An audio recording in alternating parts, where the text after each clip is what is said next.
Noong dekada 80, isa si Dan Alvaro sa mga mukha na madalas makita sa mga action movie. Hindi siya yung tipong maingay o palabas lang, pero kapag lumabas na siya sa eksena, ay ramdam agad ang bigat ng karakter niya. Matapang ang dating nito, seryoso ang mga mata, at kayang sumabay sa pinakamalalaking pangalan ng panahong iyon. Marami ang humanga sa kanya, marami rin ang tumingin sa kanya bilang susunod na malaking bituin sa action films. Pero habang lumilipas ang panahon, unti-unti siyang nawala sa mata ng publiko. Ngayon, kakaunti na lang ang nakakaalam kung ano na talaga ang nangyari sa kanya at kung paano na niya hinaharap ang buhay matapos ang kanyang kasikatan.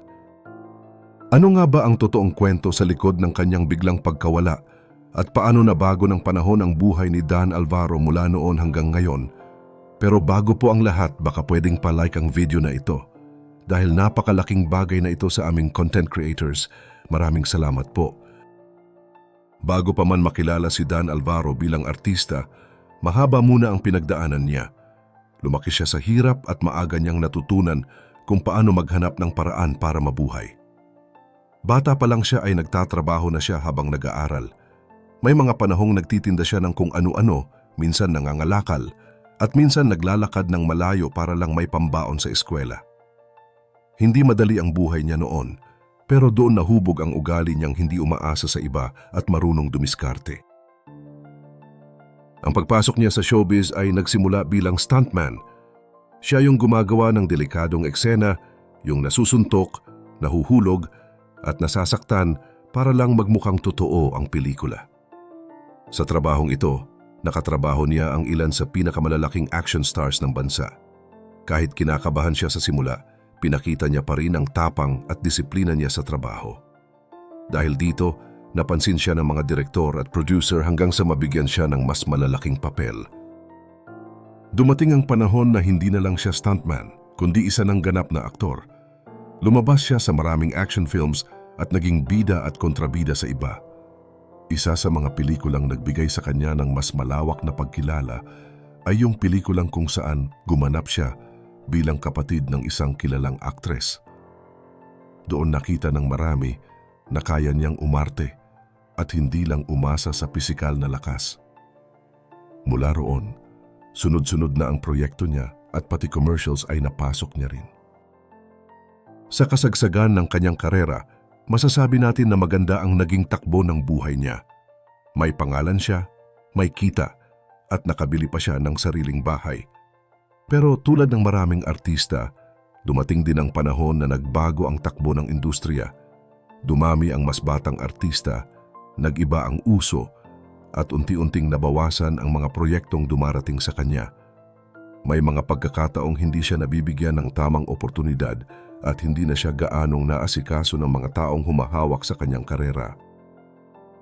Sa kasalukuyan, simple na ang pamumuhay ni Dan Alvaro. Nakatira siya sa bahay na matagal na niyang nabili noong kasikatan niya. Sa harap nito, may maliit siyang sari-sari store na siya mismo ang nagbabantay kapag walang trabaho. Minsan nag-iihaw siya, minsan nagtitinda, at tahimik lang ang takbo ng araw niya. Para sa kanya, marangal ang kahit anong trabaho basta wala kang tinatapakang ibang tao.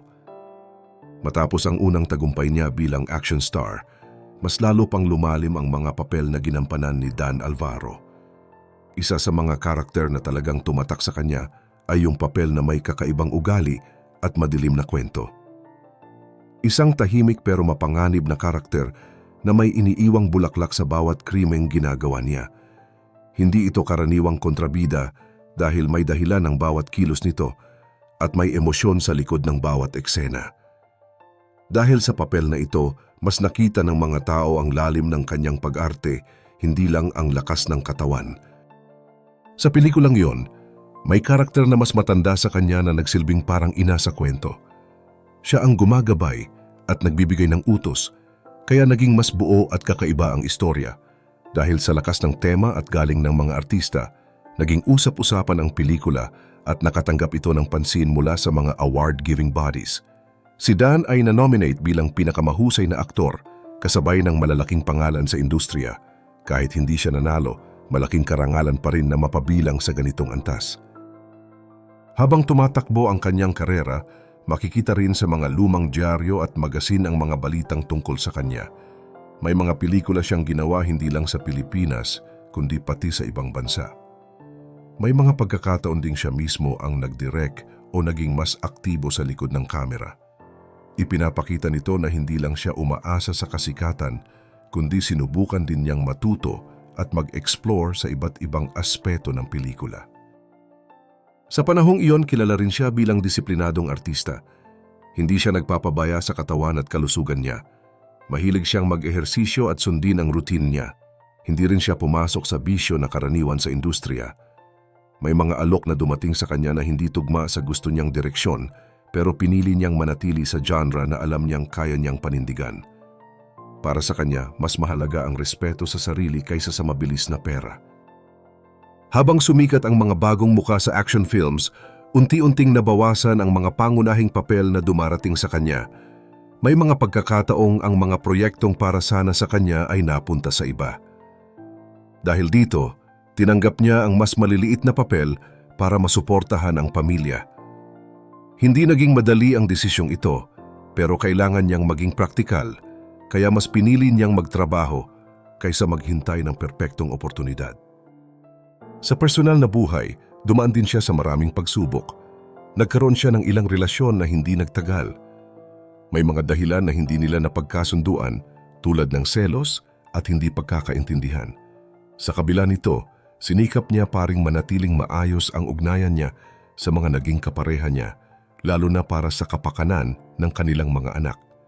May ilan na may sariling pamilya na ngayon at may ilan pa na bata pa. Sa kasalukuyan, may mga anak pa siyang inaalagaan at sinusuportahan sa abot ng kanyang makakaya. Hindi man tulad ng dati ang kanyang kakayahang magbigay, ay patuloy pa rin siyang nagsisikap. Para sa kanya, ang pagiging ama ay hindi lang natatapos sa kasikatan o pera. Ito ay tungkol rin sa presensya at responsibilidad kahit sa simpleng paraan lang. Sa bahaging ito ng kwento ay masisilayan ng publiko ang mas tahimik at mas personal na laban ni Dan Alvaro. Malayo ito sa mga eksena ng suntukan at barilan na minsan niyang kinamulatan sa pelikula. Dito, hindi na siya kilalang action star kundi isang ama, dating karelasyon at veteranong stuntman na patuloy lumalaban sa araw-araw na buhay. Ikinuwento ni Dan na matagal na niyang hindi lubusang nakakasama ang kanyang pamilya. Hiwalay na sila ng tirahan ng kanyang kinakasama, hindi dahil sa matinding away o galit, kundi dahil pareho raw silang nangangailangan ng pahinga. Para sa kanya, isa itong pansamantalang paghinto upang makapag-isip at makapagpalamig ng damdamin. Malinaw sa kanyang mga salita na may pagmamahal pa rin siya, ngunit mas pinili niyang maging patas at totoo. Sinabi pa niya na kung sakaling makahanap ang babae ng ibang magpapasaya sa kanya, handa niyang tanggapin iyon. Para kay Dan, ang tunay na pagmamahal ay hindi pag-angkin ng tao kundi pag-unawa sa kalagayan nito. Hindi rin niya tinakbuhan ang kanyang responsibilidad bilang ama. Kahit kapos sa trabaho at kita, sinisikap pa rin niyang magpadala ng tulong sa kanyang mga anak tuwing may pagkakataon. Aminado siyang masakit sa kanya ang hindi sila laging kapiling, ngunit mas pinipili niyang maging matatag kaysa magreklamo. Para sa kanya, bahagi ito ng sakripisyong kailangan niyang gawin upang magpatuloy ang buhay niya at manatiling buo ang suporta niya sa kanyang pamilya. Pagdating naman sa usapin ng trabaho, inamin ni Dan na tulad ng maraming veteranong artista at stuntman, ramdam niya ang hirap ng kasalukuyang panahon. Matumal ang paggawa ng pelikula at bihira na lamang ang tawag sa kanya para sa proyekto. Madalas ay nakaabang lamang sila at walang kasiguruhan kung kailan muling makakapasok sa trabaho. Ibinahagi rin niya ang totoong kalagayan ng mga stuntman sa industriya. Napakadelikado ng kanilang trabaho ngunit madalas ay hindi ito nabibigyan ng tamang halaga. May mga pagkakataon pa raw na ang bayad ay dumadaan sa iba't ibang tao kaya lalo itong nababawasan. Sa kabila nito, patuloy pa rin silang sumusunod at nagtatrabaho ng maayos kahit may panganib sa kanilang katawan at kalusugan. Naalala rin ni Dan ang panahong mas may respeto at proteksyon ang mga stuntman sa industriya. Noon, may malinaw na malasakit at mas maayos na bayad, lalo na kapag may sakripisyo o aksidenteng nangyayari sa eksena. Ngayon, ramdam na niya ang kakulangan ng boses para sa mga tulad nilang matagal nang nag-alay ng lakas at panahon sa pelikulang Pilipino. Upang magpatuloy ang buhay, hindi na umaasa si Dan sa pag-arte lamang. Gumagawa rin siya ng maliliit na diskarte tulad ng buy and sell at pagtitinda. Anumang marangal na paraan ay sinusubukan niya upang kumita. Bukas din siya sa anumang proyekto kahit pa ito ay mga student film. Para sa kanya, hindi mahalaga kung maliit o malaki ang proyekto. Ang mahalaga lamang sa kanya ay may pagkakataong makapagtrabaho at makatulong.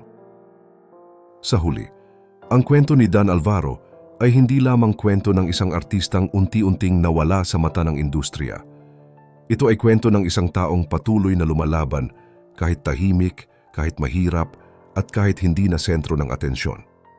Isa rin itong paalala sa realidad ng maraming manggagawa sa likod ng kamera na minsang nagbigay buhay sa pelikula at ngayon ay patuloy na umaasang mapapansin muli. Sa kabila ng lahat, nananatili si Dan na mapagpakumbaba, bukas palad, at taos-pusong nagpapasalamat sa mga taong patuloy na sumusuporta at hindi nakakalimot sa kanya.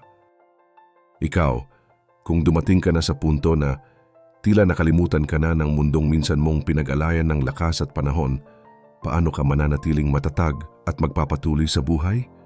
I-share mo naman ang sagot mo sa ibaba at huwag kalimutang mag-like at subscribe para sa mas marami pang updates gaya nito.